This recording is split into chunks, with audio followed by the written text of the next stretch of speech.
وما كان ربك نسيا. انا نسيت وهو ما نسيش. انا نسيت الدعوات اللي انا دعيتها من سنين وهو ما نسيش. واتفاجئ الاقي كشكول عندي صغنن كده، نوت صغننه كده موجوده معايا من 2007. افتح الاقيني كاتبه كميه دعوات عشان رمضان. انا كانوا بيتريقوا عليا واحنا قاعدين على الفطار، كنت جايبه النوته وما هبدا فطار غير لما اخلص الادعيه كلها. وهو كده انا عندي طلبات كتيره وعايزاها كلها. وكانوا مش بيتريقوا، يعني كانوا بيهزروا معايا، يعني ايه اللي انتي كاتبه لنا دكتوراه، رساله دكتوراه؟ اقسم بالله اشهد الله و و و واحب انشر ده على الملأ كنوع من انواع يعني الشكر والامتنان، انه ولا دعوة من اللي مكتوبة واللي كنت شايفاها مستحيلة. انا كنت بدعي بمستحيلات، يعني اللي هو بدعي بحاجات مستحيلة، كانت بالنسبة لي مستحيلة. اقسم برب العزة ولا دعوة ما استجابتش، كلهم بدون استثناء استجيب، كلهم.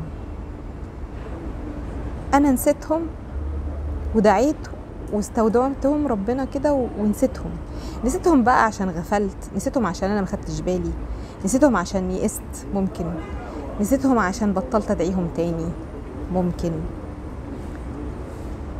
بس هو ما نسيش.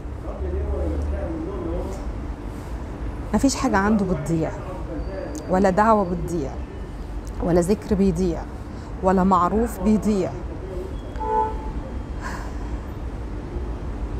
مفيش. ادعوا كتير قوي، ادعوا، وزي ما الرسول صلى الله عليه وسلم قال ادعوا انتم موقنين بالإجابة. ادعوا مالكيش دعوة، ادعوا مالكيش دعوة باللي هيحصل ازاي وليه ومنين والمنطق ايه، مش مهم. ادعوا بس، ادعي بالمستحيلات. اصل احنا لو هندعي له في الحاجات العبيطه اللي احنا نقدر نعملها، وهو كده كده واحنا مفيش حاجه هنعملها الا بارادته، بس يعني لو الحاجات اللي ليها اسباب في ايدينا واحنا اللي نعملها سهله، يعني ما كناش ندعيه في المستحيل اللي احنا مش قادرين عليه. امال هندعي مين؟ امال هنستعين بمين؟ امال هنحس؟ هو كده كده قدرته موجوده، احنا اللي هنحس بقدرته بانه يقدر على المستحيلات ازاي وامتى. للاسف احنا بنجرب ربنا. انا ما ينفعش اقول لك جربي ربنا، بس للاسف احنا بنجرب ربنا.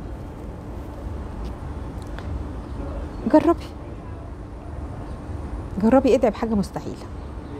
كل الناس تقول لك لا مش هتنفع ومش هتحصل، وانتي قولي لا انا ظني في ربنا انه هيجي. جربي، يعني انتي خسرانه ايه؟ ولو انه ما يتجربش، بس والله يعني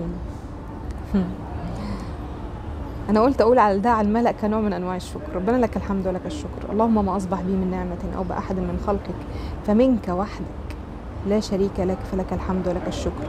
واستغفرك يا رب واتوب عليك على كل يوم انا ما شكرتش فيه النعمة وكنت غرقانة في نعم، رغم كل الابتلاءات اللي كنت فيها بقالي سنين، بس كانت عين الرحمة. ولو رجع بيا الزمن تقول لي ها تحبي تكتبي انت قدرك بايدك ولا قدري انا احسن؟